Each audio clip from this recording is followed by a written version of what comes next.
Hurmatli fuqarolar, jazoni ijro etish muassasalarida bo'lgan yaqin qarindoshingiz haqida ma'lumotlarni elektron tarzda olishni xohlaysizmi?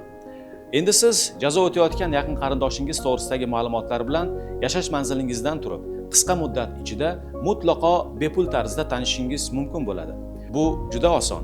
Qanday qilib deysizmi? Dastlab yagona interaktiv davlat xizmatlari portali mygov.uz ga ma'lumotlaringizni kiritgan holda ro'yxatdan o'ting.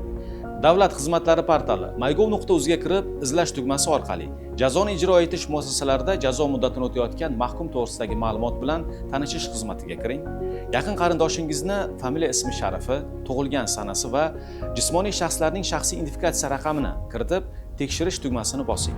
Shu amallarni bajarganingizdan so'ng tizim 1 daqiqa ichida jazo o'tayotgan shaxs sizning yaqin qarindoshingiz ekanligini tekshiradi va tasdiqlangach, ushbu shaxs jazo o'tayotganligi to'g'risida elektron ma'lumotlar taqdim etiladi.